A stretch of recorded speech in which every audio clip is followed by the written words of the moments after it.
ছাত্রছাত্রী বন্ধুরা, দেখো, আজকের যে ভিডিওটা নিয়ে এলাম সেটা হচ্ছে তোমাদের গণিতের, এটা হচ্ছে দ্বিতীয় পর্যায়ক্রমিক মূল্যায়নের জন্য এক সেট প্রশ্ন, ঠিক আছে, এবং তার সঙ্গে সঙ্গে উত্তরও সমাধান করে দেওয়া হয়েছে। তোমাদের দ্বিতীয় পর্যায়ক্রমিক মূল্যায়নে এবার 2025 থেকে 40 নাম্বার করা হয়েছে, ঠিক আছে। সময়টা 1 ঘন্টা 20 মিনিট, আবার স্কুল অনুযায়ী ফারাক হতে পারে, তোমাদের 1 ঘন্টা 10 মিনিটও রাখতে পারে সময়টা, ঠিক আছে, সেটা দেখে নিও। কাদের কাদের স্কুলে 1 ঘন্টা 10 মিনিট একটু তোমরা কমেন্ট করে জানাও। আর যদি তোমাদের ওই নাম্বারটা 40 নাম্বারই হয়েছে এখন, এটা প্রায় এখন সব স্কুলেই একই থাকবে, ঠিক আছে। আর যেটা বলি যে তোমাদের যে অধ্যায়গুলো, মানে যে পাঠগুলো হয়েছে দ্বিতীয় পর্যায়ক্রমিক মূল্যায়নের জন্য, যত পাঠ থেকে যত পাঠ মানে অধ্যায় যেটা পড়ানো হবে সেইটা একটু পরিবর্তন হতে পারে স্কুল অনুযায়ী। যেমন আমি যে প্রশ্নপত্রটা রেখেছি সেটা হচ্ছে 7 থেকে 14 পর্যন্ত, মানে সাধারণত এটাই হয়, দ্বিতীয় পর্যায়ক্রমিক মূল্যায়ন 7 থেকে 14 পর্যন্ত পড়ানো হয় পাঠটা। তোমাদের যদি কোনো স্কুলে যে 14-র বেশি আর 7-এর কম যদি পড়ানো হয়, বা 6-এর কিছুটার পর থেকে এরকম যদি হয়, তাহলে একটু কমেন্ট করে আমাকে জানিও।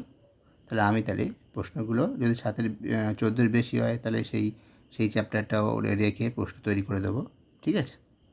সেটা একটু কমেন্ট করে আমাকে জানিও।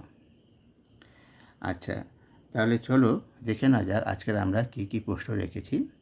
প্রথম প্রশ্ন সেটের মধ্যে এইভাবে আমরা প্রশ্ন সেট দিয়ে যাব দ্বিতীয় পর্যায়ক্রমিক মূল্যায়নের জন্য, সেগুলো তোমরা দেখে নিও। সেগুলো হচ্ছে খুবই গুরুত্বপূর্ণ তোমাদের জন্য, ঠিক আছে। তাহলে চলো দেখে নেওয়া যাক। আমরা যে প্যাটার্নের প্রশ্ন করেছি এখানে দেখো, যে প্রতিটা প্রশ্ন যে নিচের প্রতিটা প্রশ্নের উত্তর দাও। নিচের প্রশ্নগুলো উত্তর দাও মানে প্রত্যেকটা প্রশ্নের উত্তর দিতে হবে। যেটা হচ্ছে 10টা প্রশ্ন আছে, 1 × 10 = 10, প্রতিটা প্রশ্নের মান হচ্ছে 1। 1 নম্বর 10টা প্রশ্ন আছে। এখানে বাড়তি প্রশ্ন দেওয়া হয়নি।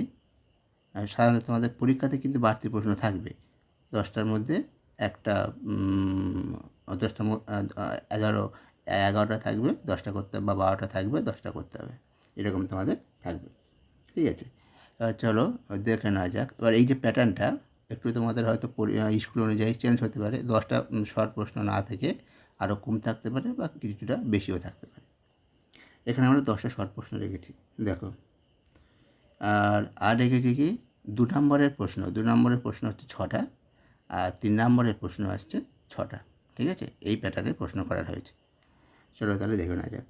প্রথম প্রশ্নটা দেখো। প্রথমটা হচ্ছে 1 ক, 4টি সমতুল্য ভগ্নাংশের উদাহরণ দাও। 4টি সমতুল্য ভগ্নাংশের উদাহরণ দাও। সেটা কী হবে উত্তর হবে 4টি সমতুল্য ভগ্নাংশ হলো বলে সেটা কী হবে, যেমন 2-এর 4, 2-এর 4-এর সঙ্গে 1-এর 2 সমতুল্য, আবার 1-এর 2-এর সঙ্গে 3-এর 6 সেও সমতুল্য, আর 3-এর 6-এর সঙ্গে 4-এর 8 সেও সমতুল্য। এটা কেন সমতুল্য? তার মানে কি, সমতুল্য ভগ্নাংশ মানে প্রতিটা ভগ্নাংশটার মান একই, যদি লঘিষ্ঠ আকারে নিয়ে যায় প্রতিটা মান একই। আর 2-এর 4কে এখানে দেখো, 2-এর 4কে কাটাকাটি করলে 1-এর 2 আসবে। আবার 3-এর 6কে কাটাকাটি করো, 3 ভাগ করো, 3 × 6 2, মানে 1-এর 2। আবার 4-এর 8কে 4 × 8 মানে 1-এর 2, সেও 1-এর 2, মানে প্রত্যেকটা ভগ্নাংশ 1-এর 2-এর সমান। তাই এই ভগ্নাংশগুলোকে সমতুল্য ভগ্নাংশ বলে। তাই 4টা সমতুল্য ভগ্নাংশ হয়ে গেল, ঠিক আছে। এবারে দেখো পরের, শূন্যস্থান পূরণ করো। ভগ্নাংশের লব ও হরে একই সংখ্যা দিয়ে ড্যাশ করলে ভগ্নাংশের মানের কোনো পরিবর্তন হয় না। ভগ্নাংশের মানের কোনো পরিবর্তন হয় না। উত্তরটা কী হবে? উত্তরটা হবে গুণ, মানে এই শূন্যস্থানের জায়গায় বসবে গুণ। তাহলে আমি যখন উত্তর লিখব তখন কিন্তু এইভাবে লিখব যে ভগ্নাংশের লব ও হরে একই সংখ্যা দিয়ে গুণ করলে ভগ্নাংশের মানের কোনো পরিবর্তন হয় না। গুণ লিখে তার তলায় ড্যাশ দিয়ে দেবো, ঠিক আছে। তার তলায় আন্ডারলাইন করলে সেটা সেইভাবে, বা শূন্যস্থান পূরণ এইভাবে লিখতে হয়। ঠিক আছে, আমি শুধু এখানে উত্তরটা লিখে দিয়েছি, গুণ মানে শূন্যস্থানের জায়গায় উত্তর গুণ হবে। এবার দেখো বিয়োগ করো। বিয়োগটা কি, 1 থেকে 15/18 বিয়োগ করতে হবে, 15/18 বিয়োগ করতে হবে। বিয়োগ কীভাবে করবো দেখো, এর নিয়ম হলো যখন 1 থেকে কোনো কিছু বিয়োগ করবো, কোনো সংখ্যার, কোনো ভগ্নাংশ সংখ্যার, তখন কীভাবে করবো দেখো, তখন ওই 1-এর সঙ্গে 18 গুণ করলে কত হয়, 18, সেই 18 মাইনাস উপরে যেটা থাকবে এর সেইটা বসে যাবে। এখানে যদি 15-18 না থেকে অন্য কোনো সংখ্যা থাকতো, তাহলে নেওয়া আছে 2-এর 3, তখন কী হতো, 3 1-এর সঙ্গে 3 গুণ হতো, 3 মাইনাস 2 হতো। এই হচ্ছে ব্যাপার। তাহলে এখানে যেহেতু 15 আছে তাই 15 বসবে, আর এখানে 1-এর সঙ্গে 18 গুণ হবে, 18 মাইনাস 15/18 এই হবে। তারপরে 18 থেকে 15 বিয়োগ করলে কত হয়, 3, তাই 3-এর 18, আর 3-এর 18 যেহেতু কাটাকাটি যাবে তাই এটা কাটাকাটি করলে কত হবে, 1-এর 6, 1-এর 3 দিয়ে কাটলে এটা 6, তার মানে 1-এর 6 উত্তর হয়ে যাবে। ঠিক আছে, এই হয়ে গেল উত্তর। এবারে সত্য না মিথ্যা লেখো। মানে যে অপ্রকৃত ভগ্নাংশের ক্ষেত্রে লব গ্রেটার দেন, এটা গ্রেটার দেন মানে বড়, লব হরের থেকে বড়। অপ্রকৃত ভগ্নাংশের ক্ষেত্রে কি হয়, লব হরের থেকে বড় হয়, হ্যাঁ, অপ্রকৃত ভগ্নাংশের ক্ষেত্রে হয় লবটা হরের থেকে বড় হয়, তাহলে এটা সত্য, তাহলে অতএব উত্তরটা হবে সত্য। ঠিক আছে, এবারে চলো পরবর্তী যেটা কী আছে দেখে নেওয়া যাক। পরবর্তী যে প্রশ্নটা আছে দেখো, সেটা হচ্ছে দাগে শূন্যস্থান পূরণ করো। বলেছে বর্গাকার চিত্রের পরিসীমা সমান 4 ইন্টু ড্যাশ, 4 ইন্টু কী হবে, শূন্যস্থানের জায়গায় কী হবে, সেটা হবে একটি বাহুর দৈর্ঘ্য। বর্গাকার চিত্রের পরিসীমার সূত্রটা এইটা হবে 4 ইন্টু একটি বাহুর দৈর্ঘ্য। তোমরা এই যে পরিমিতির যে বিভিন্ন সূত্রগুলো আছে সেগুলো কিন্তু আমরা তোমাদের একটা ভিডিওতে দিয়ে দিয়েছি, মানে এই রকম সূত্রগুলো দিয়ে শর্টস ভিডিও আমরা করছি। এই শর্টস ভিডিওর মধ্যে আমরা বিভিন্ন সূত্র আমরা আপলোড করছি। ঠিক আছে, পরিমিতির ক্ষেত্রে বলো, পাটিগণিতের ক্ষেত্রে বলো, এইগুলো আমরা দিচ্ছি। তোমরা ওই ভিডিওগুলো দেখে নিতে পারো, দেখে নিলে তোমাদের অনেক উপকার হবে। ঠিক আছে, তোমরা ওগুলো দেখে নিতে পারো। তার সঙ্গে সঙ্গে বিভিন্ন সংজ্ঞা, রেখা কাকে বলে, তল কাকে বলে, এই রকম সংজ্ঞা সংক্রান্ত ভিডিও আমরা আপলোড করে দিয়েছি অলরেডি, তোমরা ওগুলো দেখে নিতে পারো। এবারে দেখো বদমাশ নিয়মের এর অর্থ কী, এর অর্থ কী, বদমাশের নিয়মটা তার এস বলতে কী বোঝায়। এস মানে দেখো, বদমাশ নিয়মের এর অর্থ হলো সাবট্রাকশান, ইংরেজিতে বলে সাবট্রাকশান, যেটা বাংলায় বলা হচ্ছে বিয়োগ। বোঝা গেল, এটুকুই লিখবো শুধু, সাবট্রাকশান বা বিয়োগ। এবারে 2 এটা দেখো 0.03, এর দশমিক সংখ্যাকে কীভাবে বলবো, এই দশমিক সংখ্যাকে কীভাবে বলবো, মানে আমি যেভাবে বললাম আর কি, 2.03 এই যেভাবে বললাম, এইটাকে আমরা, এটা তো তোমাদের বলার জন্য তো বলতেই হলো, এটাকে বোঝার জন্য 2 এটা, এই যে কথাটা বললাম, তাহলে এই 2.03টাকে আমরা কীভাবে বলবো, যেভাবে বললাম ওইটা আমি এখানে যা বললাম সেটা আমি লিখবো, আমি লিখে তো আমার তো জানতে চাইছি কীভাবে বলবো, সেটাকে আমি লিখে দেবো কীরকম, যে 2.03, এখানে দশমিকের পরে পড়তে হয় এই রকম, যে সংখ্যাগুলো আছে সেগুলো পরপর পড়ে, এখানে যদি দশমিকের পরে 2 থাকতো, 2 তারপর 3 আছে, তাহলে দশমিকের পরে বলতো 0.23, তখন কি 23 বলবো না, 2-3 মানে 23 হয়, 23 বলবো না, 2.23 সেটা বলবো না। ঠিক আছে, এবার বলবো দশমিকের পরে কি সংখ্যাগুলো পরপর বলে দিতে হয়, একসঙ্গে বলা যায় না। ঠিক আছে, 2 তাহলে এটা পড়তে হয় এরকম 2.03। ঠিক আছে, ব্যাস। এবার হচ্ছে 1000 ভাগের 10 ভাগ সমান কত, 1000 ভাগের 10 ভাগ সমান কত দেখে নাও। 10 ভাগ সমান হচ্ছে 10-এর 1000, উপরে হবে 10, নিচে হবে 1000, 10-এর 1000। এটাকে আমরা যদি দশমিকে নিয়ে যাই তখন কি হবে, দশমিকে নিয়ে গেলে সেটা হয়ে যাবে 0.010। এবারে এই যে শূন্যটা ডান দিকে সবার শেষে দশমিক, এটা হচ্ছে দশমিকের পরে যে সংখ্যাগুলো থাকে শেষের যদি শূন্য থাকে তার কোনো দাম থাকে না, সেই জন্য এটা সমান লেখা যায় 0.01। ঠিক আছে, দশমিকের পরে যে শূন্যটা তার কোনো দাম নেই, এটা হলো 0.1। আর এটা কী করে হলো? এটা হলো এই কারণে, যেহেতু দেখো এখানে 10-এর তলায় কত আছে? 1000 আছে, তার মানে 3টে শূন্য আছে। এখানে কটা সংখ্যা আছে? 2টো সংখ্যা। তাই 3টে শূন্য, এই তাহলে এখানে দশমিক দিতে গেলে এখানে উপরে তাহলে 3টে সংখ্যার আগে দশমিক বসবে। যেহেতু 3টে শূন্য আছে, তাই 3টে সংখ্যার আগে দশমিক বসবে। এখানে 2টো সংখ্যা, তাহলে কিছু নেই, মানে এখানে শূন্য ধরে নিয়ে তারপরে তার আগে দশমিকটা দিতে হবে। এই হচ্ছে নিয়ম, বুঝে গেল? এবার যদি এখানে যদি এরকম থাকতো 2-এর 1000, তার মানে কি? উপরে 2 মানে একটা সংখ্যা, তাই 3টে সংখ্যা করতে গেলে 2-এর আগে 2টো শূন্য বসিয়ে দিতে হবে। সেটা 3টে সংখ্যা হয়ে যাবে, হয়ে তাহলে 0.002 হয়ে যেত। যেহেতু এখানে 2টো সংখ্যা আছে, কিন্তু শূন্যর নিচে কটা আছে? 3টে, তাই এখানে একটা শূন্য করে নিয়ে তার আগে দশমিকটা দিতে হবে। তাই 0.010। আর সবার শেষে ডান দিকে শূন্য থাকলে তার কোনো দাম থাকে না, সেটা দিলেও হয়, না দিলেও হয়। সেই জন্য এটা সমান লেখা যায় 0.01। বুঝা গেল? এইভাবে করতে হয়। এবারে দেখো পরবর্তী যেটা আছে ঝড় দাগে বলেছে সরলরেখা ও রেখাংশের মধ্যে কার দুটি প্রান্তবিন্দু আছে? সরলরেখার না রেখাংশে? এখানে উত্তরটা হবে রেখাংশের দুটি প্রান্তবিন্দু আছে।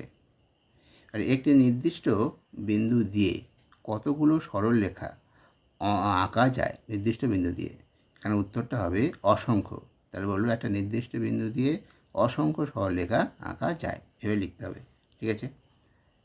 বেশ, তাহলে এই 10টা প্রশ্ন আমাদের হয়ে গেল 1 নম্বরে। ঠিক আছে? এবং তার সঙ্গে সঙ্গে উত্তরগুলো করে দিলাম, করা হয়ে গেল আমাদের। এবার নিচে প্রশ্নগুলোর উত্তর দাও। এখানে 6টা প্রশ্ন, সবগুলোর উত্তর দিতে হবে। ঠিক আছে? আবার বলছি, তোমাদের পরীক্ষাতে প্রশ্ন অপশান থাকবে। ঠিক আছে? এখানে অপশান দিইনি, এখানে হচ্ছে তোমাদের প্র্যাকটিস করতে হবে। এগুলো তো সবই তো প্র্যাকটিস করতে হবে, তাই না? একটা দুটো বাদ দিলে হবে না। সেই জন্য এখানে শুধুমাত্র যে কটার প্রয়োজন সে কটাই দেওয়া হয়েছে। ঠিক আছে? 6টায়। আচ্ছা, আরও তো প্রশ্ন আমি দেবো। এটা হচ্ছে প্রথম সেট প্রশ্ন, সেই জন্য। ঠিক আছে? তাহলে এটা হচ্ছে, তাহলে চলো দেখে নেওয়া যাক 6টা প্রশ্ন আমরা কী কী রেখেছি। প্রথমে রেখেছি হচ্ছে ক, তাকে রেখা কাকে বলে? একটু আগে বলছিলাম কি, যে রেখা, তল, রশ্মি এগুলো কাকে বলে, এই সংক্রান্ত ভিডিওগুলো আমরা শর্টস ভিডিওর মাধ্যমে আমরা আপলোড করছি। ওগুলো তোমরা দেখে নিও, অলরেডি আপলোড করা হয়ে গেছে রেখা কাকে বলে। সেই জন্য এখানে আর উত্তরটা দেওয়া হয়নি। ঠিক আছে? তোমরা আমার চ্যানেলে গিয়ে দেখবে, চ্যানেলে গিয়ে তোমরা এতে যাবে পডকাস্টে, হয় পডকাস্টে যাবে, না হয় প্লে লিস্টে যাবে। গিয়ে যে কোনো এক জায়গায় গেলে হবে, প্লে লিস্টে গিয়ে সেখানে দেখবে যে অল ম্যাথমেটিক্স ডেফিনিশান। ঠিক আছে? ম্যাথমেটিক্স ডেফিনেশান বলে যে পডকাস্টটা বা প্লে লিস্টটা দেখবে, ওই প্লে লিস্টে রেখা কাকে বলে পেয়ে যাবে। ওই প্লে লিস্টে গেলে রেখা কাকে বলে ওটা পেয়ে যাবে। ঠিক আছে? আচ্ছা, তাই এখানে আর উত্তরটা দেওয়া হয়নি, যেহেতু আগে দেওয়া হয়ে গেছে। দেখো খত দেখো কী প্রশ্ন আছে, বলছে আয়তকার ক্ষেত্রের পরিসীমা 120 মিটার আর প্রস্থ 20 মিটার হলে দৈর্ঘ্য কত হবে? আর একটা বলি যে পরিমিতি যেসব সূত্রগুলো আমরা ব্যবহার করব এখন থেকে জানবো, সেগুলো কিন্তু এর মধ্যে দেওয়া আছে, শর্টস ভিডিও সেখানে দেওয়া আছে। সেটা তোমরা সেখানে গিয়ে দেখে নিতে পারো। বিভিন্ন বড় ক্ষেত্রের পরিসীমা কত, আয়তক্ষেত্রের পরিসীমা কত, সূত্র কী হয়, বর্গক্ষেত্রের ক্ষেত্রফলের সূত্র কী, পরিসীমা আয়তক্ষেত্রের ক্ষেত্রফলের সূত্র কী, সামান্তরিক ক্ষেত্রফলের সূত্র কী, এইরকম অনেকগুলো আছে। সেগুলো তোমাদের যেটা প্রয়োজন সেগুলো ওখান থেকে তোমরা দেখে নিতে পারো। তাহলে দেখো, তাহলে এটা কীভাবে সমাধান করব, সেটা হচ্ছে আয়তকার ক্ষেত্রের অর্ধপরিসীমা কত হয়? পরিসীমা দেওয়া আছে, তো পরিসীমা দেওয়া আছে 120। তাহলে অর্ধপরিসীমা কত হবে? অর্ধপরিসীমা ওর হাফ। হাফ হাফ হাফ মানে কি 2 দিয়ে ভাগ করা। তাহলে 120কে 2 দিয়ে ভাগ করব, ভাগ করলে অত মিটার করলে কত হয়? ভাগ করলে 60 মিটার হয়। ভাগ করে দেখবে 6 দুগুণে 12, 0, তাহলে 60 মিটার হবে। ঠিক আছে? তাহলে আয়তক্ষেত্রে অর্ধপরিসীমা পেয়ে গেলাম 60 মিটার। এবারে দেখো, এবারে আমরা জানি কি, আমরা সূত্রটা কি জানি, আয়তক্ষেত্রের অর্ধপরিসীমার সূত্রটা কি? সূত্র সেটা আমরা লিখব। সূত্রটা হলো যে দৈর্ঘ্য প্লাস প্রস্থ। অর্ধপরিসীমার সূত্রটা হলো তার দৈর্ঘ্য আর প্রস্থ যোগ করলে তার অর্ধপরিসীমাটা আমরা পেয়ে যাই। ঠিক আছে? আয়তক্ষেত্রের ক্ষেত্রে তাহলে সেটা আমরা লিখে নেবো এখানে। আমরা জানি বলে লিখব, আমরা জানি আয়তক্ষেত্রের অর্ধপরিসীমা সমান দৈর্ঘ্য প্লাস প্রস্থ। লিখে নেব। দেখো এটা আমরা জানি। এবার তার মধ্যে দৈর্ঘ্যটা দেওয়া আছে, দৈর্ঘ্য না, প্রস্থটা দেওয়া আছে 20 মিটার। তাহলে দৈর্ঘ্যটা কীভাবে বার করবো? দৈর্ঘ্যটা কীভাবে বার করবো? প্রস্থটা 20 মিটার দেওয়া আছে, আর দৈর্ঘ্য প্লাস প্রস্থ যোগফলটা আমরা পেয়ে গেছি, অর্ধ পরিসীমা পেয়ে গেছি 60 মিটার। তাহলে দৈর্ঘ্যটা হবে ওই 60 মিটার থেকে প্রস্থটা বিয়োগ যাবে, বিয়োগ দিলে দৈর্ঘ্যটা পেয়ে যাবো। আর সেটাই আমরা এবারে করবো, দেখো সেটাই আমরা করবো। সেখানে লিখছি এখানে প্রস্থ 20 মিটার হলে দৈর্ঘ্য হবে 60 মাইনাস 20 বলে ব্র্যাকেট দেবো, দিয়ে লিখবো মিটার। ঠিক আছে, ব্র্যাকেট না দিলে কিন্তু ভুল হয়ে যাবে, ব্র্যাকেট দিয়ে তবে এককটা লিখবে। তাই 60 থেকে 20 বিয়োগ দিলে কত? 40, তাই 40 মিটার। এবার সে উত্তর লিখে দেবে। বোঝা গেছে? বোঝা গেল? এইভাবে কিন্তু লিখতে হবে। এবার দেখো বিয়োগ করো বলে এটা দিয়েছে। আচ্ছা, 3 পূর্ণ 2 15 থেকে 2 পূর্ণ 5 6 বিয়োগ করতে হবে। সেটা বিয়োগ কীভাবে করে দেখে নাও। প্রথমে ওই এটা তো মিশ্র ভগ্নাংশ বলে, 3 পূর্ণ 2 15 মিশ্র ভগ্নাংশ, 2 পূর্ণ 5 6 এটাও মিশ্র ভগ্নাংশ। মিশ্র ভগ্নাংশকে অপ্রকৃত ভগ্নাংশ করতে গেলে কী করতে হয়? প্রথমে এটার সঙ্গে এটা গুণ করতে হয়, এটার সঙ্গে এটা গুণ, তার সঙ্গে সেই গুণফলের সঙ্গে 2 যোগ। 3 আর 15 গুণ করলে কত হয়? 3 15 এবং 45, 45 সঙ্গে 2 যোগ করলে কত হয়? 47। তাই এটা হবে 47/15। এটা হয় তেমন 2 আর 6 গুণ করলে কত হয়? 6 দোকানে 12, 12 আর 5 যোগ করলে কত হয়? 17। তাই 17 6 হয়ে গেল। বুঝে গেল? এবারে আমরা বিয়োগটা করব। বিয়োগ করতে গেলে প্রথমে কী করব? প্রথমে এই হরগুলোকে সমান করতে হয়। হর সমান করতে গেলে হরের লসাগু করতে হয়। তাই আমরা এখানে লসাগুটা করে নেব। 15 আর 6, তাই এটাকে আমরা যদি করি, লসাগু বার করতে গেলে কী করতে হবে? আগে 3 দিয়ে ভাগ করছি, 3 দিয়ে ভাগ করছি বললে কত হয়? 3 5 15, 3 দোকানে 6 হয়ে গেল। এটাকে আর আমরা 5 আর 2কে আর কোনো সংখ্যা দিয়ে ভাগ যাবে না, সেই জন্য ওইভাবে থেকে যাবে। এবারে তারপরে সেটা কী করবো? এই 3 5, এটা আমরা তো লসাগু কীভাবে করা তো জানি। এবার এই 3 5 2 এটা গুণ করবো, গুণ করলে কত হয়? দেখো 5 2 10, 3 10 30, তাহলে 30 হয়ে গেল। আর সেই 30টা হবে নিচে বসে যাবে। ঠিক আছে, বসে গিয়ে এবার দেখো এখানে কি হবে? উপরে লবে কী হবে?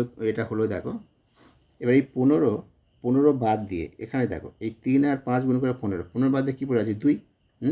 এই 2টা এই 47 সঙ্গে গুণ হবে। ঠিক আছে, তাহলে এটা হলো 47 ইন্টু 2 মাইনাস, এই মাইনাস হয়ে যাবে। এবার 17 সঙ্গে কোনটা গুণ হবে?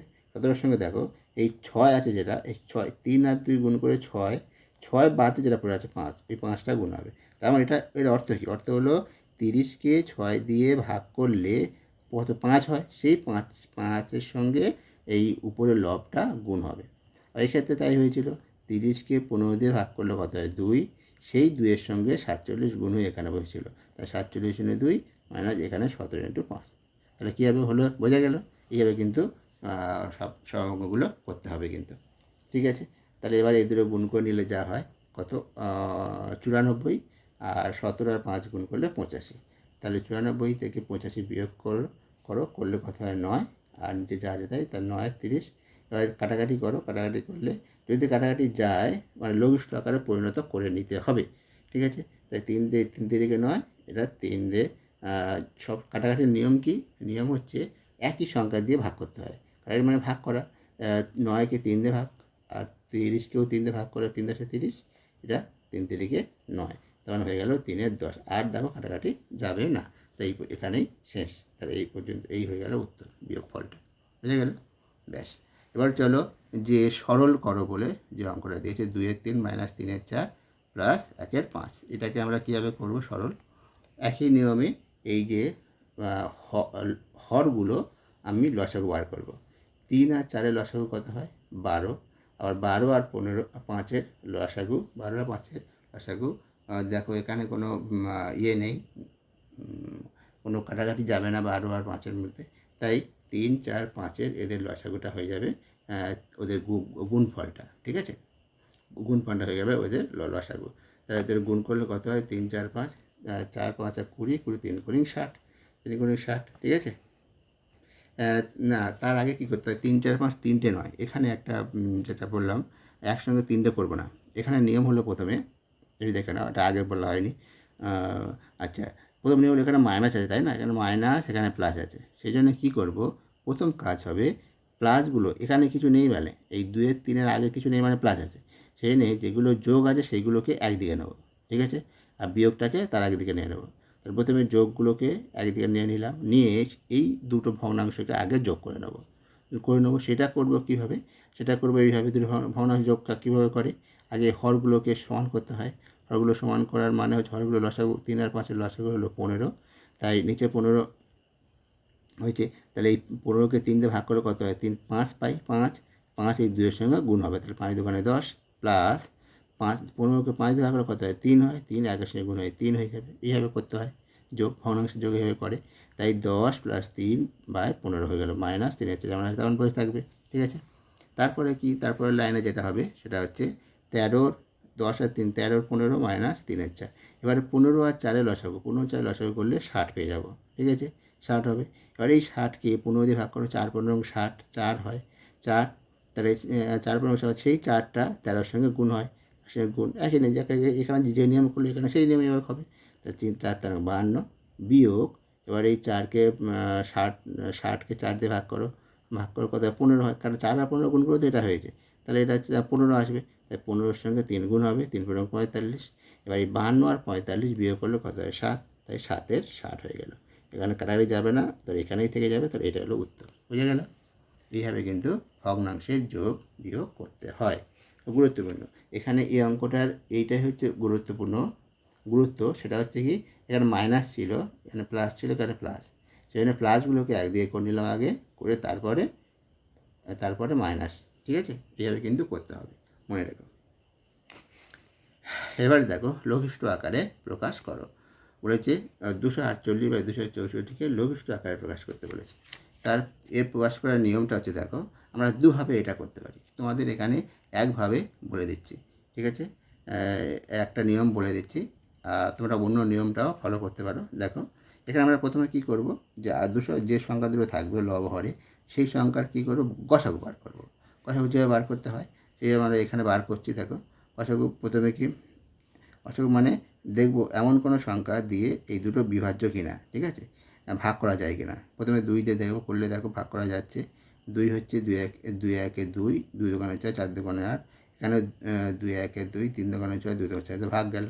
আবার দেখা যায় কিনা, ভাগ যায় কিনা একই সংখ্যা, 2 দিয়ে ভাগ করলে 6 দোকানে 12, 2 দোকানে 4, এখানে হচ্ছে 6 দোকানে 12, আবার 6 দোকানে 12।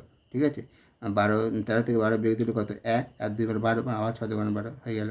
আর 2 দিয়ে যদি ভাগ করো বা 62 দেখবে, 3 দোকানে 6, 2 1 2, তাহলে 31। এটা 3 দোকানে 6, 3 দোকানে 6 হয়ে গেল, তার মানে 33 হয়ে গেল। তাহলে গসাগু কোনটা হয়? গসাগু এই 3টে 2-এর গুণফল, এই দুটো নেবো না, কমন যেগুলো। ঠিক আছে, কমন বলতে যেগুলো দিয়ে দুটো সংখ্যাই ভাগ গেছে, সেই সংখ্যাগুলো হবে গসাগু, তাদের গুণফলটা। তাহলে 2 2 আর 2 এইগুলোর গুণফল। তাহলে এবার লিখবো, দেখো উপরে লিখবো আমরা।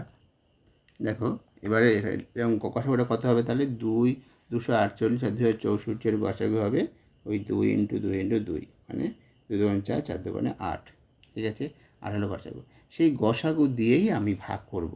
লব আর হরকে ওই গসাগু দিয়ে ভাগ করলে কোনটা হবে বলো তো?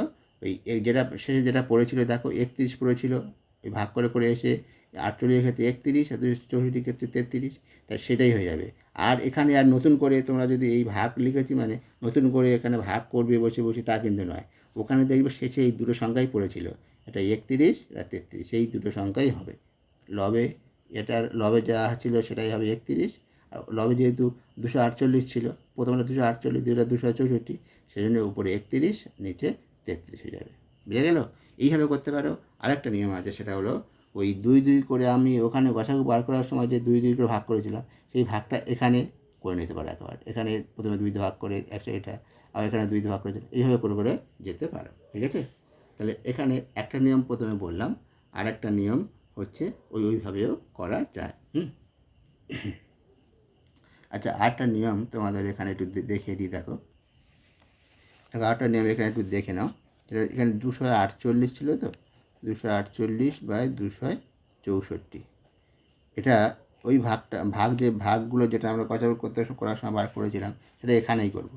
এখানে করলে 2 দিয়ে ভাগ করে, দেখো 2 1 2, 2 দোকানে 4, 4 দোকানে 8, এদিকে 2 1 2, 3 দোকানে 6, 2 দোকানে 4, এইভাবে করে যেতে হবে। ঠিক আছে, যতক্ষণ পর্যন্ত ভাগ যাবে। দুই দিয়ে না গেলে 3 দিয়ে দেখবো, 3 দিয়ে না গেলে 4, এইভাবে কিন্তু কেটে কেটে যায়। যেমন এখানে 2 তে আবার যাবে, 6 দুগুণে 12, 1, 6 দুগুণে 12 হলো, তাহলে 13 থেকে 12 বিয়োগ করলে 1 আর 2 মানে 12, আবার 12 থাকে, আবার 6 দুগুণে 12 হবে। এখানে 6 দুগুণে 12, 2 দুগুণে 4। তোমরা যদি এইভাবে মনে মনে না করতে পারো, তাহলে এখানে বসিয়ে ভাগটা করে নিতে পারো, করে তারপর এখানে বসায়, এখানে বসবে ভাগফলগুলো, এখানে ভাগফলগুলো বসবে। বোঝা গেল? এইভাবে হচ্ছে করতে পারো লঘিষ্ঠ আকারে প্রকাশ করার সময়। তাহলে চলো পরবর্তী যে অঙ্কটা দেখে নেওয়া যাক। বলেছে 3-এর 5 ও 4-এর 7-এর মধ্যে কোনটি ছোট কোনটি বড়। চলো দেখে নেওয়া যাক। এটা করতে গিয়ে প্রথম কাজ হলো আমাকে হরগুলোকে একই সংখ্যা রাখতে হবে, হরগুলোকে একই রাখতে হবে, একই সংখ্যায় করে নিতে হবে। একই সংখ্যা করতে গিয়ে আমার কী করতে হয়, যে হরে যেগুলো থাকবে তাদের লসাগু করব, যে সংখ্যাগুলো থাকবে তাদের লসাগু। তার 5 আর 7-এর লসাগু করলে কত হয়? 5 আর 7-এর লসাগু করলে হয় 35, কারণ এখানে কোনো সংখ্যা কমন কিছু নেই। ঠিক আছে, 5 7-কে যদি আমরা একটু ভাঙতে দেখবো, ওই 5 থাকবে আর 7 থাকবে, তাই 5 আর 7-এর লসাগু হবে কত? 35। সেই জন্য হরে আমাদের 35 মিল করতে হবে। 35 মিল করা মানে হচ্ছে 5-5-এর সঙ্গে 7 গুণ করা হয়েছে, তা তবে 35 হবে। তাহলে নিচে যদি 7 গুণ করি, তাহলে উপরেও মানে লবেও 7 গুণ করতে হবে, লব আর হরে একই গুণ করতে হবে। ঠিক আছে, তাহলে যে 7 গুণ করেছি 35, তাহলে হরেও 7 গুণ করতে হবে, তাহলে সেই জন্য 21 হলো। আর দ্বিতীয় ভগ্নাংশের ক্ষেত্রে নিচে 7 ছিল, 35 মিল করার জন্য 5 গুণ করতে হয়েছে, তাহলে উপরেও লবেও 5 গুণ করতে হবে, তাহলে লবে 5 গুণ করা হয়েছে, হয়ে গেছে 20। তাই এটা হচ্ছে 20/35, এটা হলো 21/35। তো এখানে বড় কে? নিচে একই আছে, নিচে একই সংখ্যা, উপরে যদি বড় হয় তাহলে সেই ভগ্নাংশটা বড় হবে। এখানে উপরে 21 আছে, এটা 20, তাহলে এই ভগ্নাংশটা বড়, মানে 3-এর 5টা 4-এর 7-এর থেকে বড়। সেই জন্য অতএব লিখব 3-এর 5 গ্রেটার দ্যান, এটা গ্রেটার দ্যান সাইন মানে বড়, 3-এর 5 4-এর 7-এর থেকে বড়। এটা বলছে কোনটি ছোটো কোনটি বড়, এটাই লিখলে হয়ে যাবে। তাহলে অতএব বলবো এটা গ্রেটার দ্যান এটা, তার মানে এটা বড় এটা ছোট, এটা লেখা মানেই বোঝা যাচ্ছে এটা বড় এটা ছোট। ঠিক আছে, এই হয়ে গেল। এবারে 3-এর দাগ। এবারে যে প্রশ্নগুলো আছে সেগুলোর প্রত্যেকটার মান হচ্ছে 3 নাম্বার। ঠিক আছে, 3 নাম্বার করে 6টা প্রশ্ন এখানে দেওয়া আছে, 3 ছক 18 নাম্বার। তাহলে চলো প্রশ্নগুলো দেখে নেওয়া যাক। ছোট থেকে বড় সাজাও, এই 3টে ভগ্নাংশ সাজাতে বলেছে, ছোট থেকে বড় সাজাতে হবে। সেটা করার ক্ষেত্রে প্রথম কাজ হবে আমাদের যে ভগ্নাংশগুলোর হরটাকে আমাদের সমান করে নেওয়া। ভগ্নাংশের হরটার সমান কীভাবে করব? এই হরগুলোর আমরা লসাগু করে নেব। লসাগুটা প্রত্যেকটা হরে ওই লসাগুটাই হবে, ওই লসাগুটাই যে সংখ্যাটা হবে সেইটাই প্রত্যেকটা হরে মিল করতে হবে, হরে ওই সংখ্যাটাই আনতে হবে। তাহলে প্রথমে আগে বার করতে হবে 20, 15, 5-এর লসাগু। লসাগু বার করতে গিয়ে কী করতে হয়? আমরা লসাগু করতে গিয়ে জানি, লসাগু করার সময় প্রতিটা সংখ্যাকে প্রথমে দেখব কোন সংখ্যা দিয়ে ভাগ যায়। তাহলে 5 দিয়ে ভাগ যাবে, তাহলে 5 4-এ 20, 3 5 15 আর 5 1-এ 5। এবারে দেখব এই সংখ্যাকে আর কোনো সংখ্যাতে ভাগ যায়। দেখো আর কোনো সংখ্যা একমাত্র 1 ছাড়া আর কোনো ভাগ যাচ্ছে না, 1 ভাগ গেলে সেটা ওখানেই রেখে দেবো, অন্য কোনো সংখ্যা দিয়ে আর যাবে না। এবার তারপরে কী করব? যেগুলো এই সংখ্যাগুলো পড়ে আছে, তাহলে এই সংখ্যাগুলোর গুণফল হচ্ছে লসাগু। 1 আর গুণ করার প্রয়োজন নেই, 1 গুণ করা যায় আর না গুণ করা সমান, সেই জন্য 1 ছাড়া এই 3টের সংখ্যা গুণ করবো, করলে কত হয়? 5 4 3, 5 4-এ কত? 20, 3 20 60, এটাই হয়ে গেল ওদের লসাগু। এখানে আর লেখার প্রয়োজন নেই যে এই 5 4 3-এর মানে 20 15 5-এর লসাগু এতগুলো লেখার প্রয়োজন নেই। তোমার যেহেতু এটা বড় থেকে ছোটো সাজাতে বলেছে, বা তোমার যদি যোগ করতে বলতো সেক্ষেত্রেও ওটা যে লসাগু ওটা লেখার প্রয়োজন নেই, কিন্তু আমাদের বার করতে হবে লসাগু, মনে মনে এটা জানলে হবে। লেখার এখানে প্রয়োজন, কেউ যদি লেখো তাহলে অসুবিধা নেই, কিন্তু সেটা সময় চলে যায়, পরীক্ষার সময় অতগুলো লেখার প্রয়োজন নেই। আমার শুধু লসাগুটা কীভাবে হলো সেটা একটু এখানে দেখিয়ে দিতে হবে, এই হচ্ছে ব্যাপার। তাহলে 60 হলো, এই 60টা আমাকে প্রত্যেকটা ভগ্নাংশের তলায় 60 আনতে হবে। 60 নিতে যাওয়ার অর্থ কী? এখানে 20 আছে, তো তাহলে 60 কী করে আসবে? তাহলে 20-র সঙ্গে কত গুণ করতে হবে? 20-র সঙ্গে কোন সংখ্যা গুণ করবো সেটা কী করে জানবো? ওই 60কে 20 দিয়ে ভাগ করলে যেটা হবে সেই সংখ্যাটা দিয়ে গুণ করবো। এখানে 20 দিয়ে ভাগ করলে কত হয়? 3। সেটা কী করে পাবো? দেখো সহজে কী করে পাবো, এখান থেকে পেয়ে যাবো। দেখো এখানে দেখো 4 আর 5 গুণ করলে কত 20, ঠিক আছে। ওই 20 ছাড়া যে সংখ্যাটা পড়ে আছে সেই সংখ্যা দিয়ে এখানে গুণ করতে হবে, তবে তো 60 হয়েছে। ওই 20-র সঙ্গে 3 গুণ করে তো 60 হয়েছে এখানে। বোঝা গেল কীভাবে আমরা সহজে পাবো। অনেকে কী করে, আবার এই 60টাকে 20 দিয়ে ভাগ করে 3 বার করে আবার সেই 3-এর সঙ্গে 20 গুণ করে, ঠিক আছে। অতগুলো কেন করবো, এখানে দেখে আমরা পেয়ে যাবো সঙ্গে সঙ্গে। সেইভাবে দেখো, আমি যেভাবে বলছি এইভাবে দেখো, দেখবে সহজে হয়ে যাবে। 20 আর 3, তাহলে নিচে যে সংখ্যাতে গুণ করবো উপরেও সেই সংখ্যাতে গুণ করতে হবে, এই হচ্ছে ভগ্নাংশের নিয়ম। তাহলে তাই গুণ করলে কত, 3-এর 60 হয়ে গেল। এবার 2-এর 15টাকে এবার দেখো ওই নিয়মে করো। 15 দেখো 5 আর 3 গুণ করলে কত হয় 15, সেটা ছাড়া কী পড়ে আছে 4, তাহলে এই 4টা দিয়ে 15-এর সঙ্গে গুণ করলে 60 হয়, তাই তো হয়েছে, সেইভাবে তো গুণ করে 60 হয়েছে। তাহলে দেখো 15-এর সঙ্গে 4 গুণ, নিচে 4 গুণ মানে উপরে 4 গুণ হবে, 2 4, তাহলে 8-এর 60 হলো। এবারে 3 আর 5-এর ক্ষেত্রেও দেখো একই নিয়ম, 5 ছাড়া কী পড়ে আছে, আর 4 আর 3 পড়ে আছে। 4 3 মানে গুণ করলে কত হয় 12, তাহলে 5-এর সঙ্গে 12 গুণ করলে 60 হবে। তাহলে উপরে কত গুণ করতে হয় 12, তাই 3 12 তার 36/60। এবারে দেখো কে উপরে বলেছে ছোটো থেকে বড়, তা সব থেকে ছোটো কে, উপরে নিচে তো একই আছে, উপরে সব থেকে ছোটো 3, তারপরে 8, তারপরে 36। তাহলে ছোটো থেকে বড় সাজালে কী হবে, প্রথমে 1-এর 20, তারপরে 2-এর 15, তারপরে 3-এর 5। তাহলে ছোটো থেকে বড় সাজিয়ে পাই 1-এর 20, 2-এর 15, 2-এর 15, 3-এর 5, এইটাই হয়ে যাবে উত্তর, ঠিক আছে।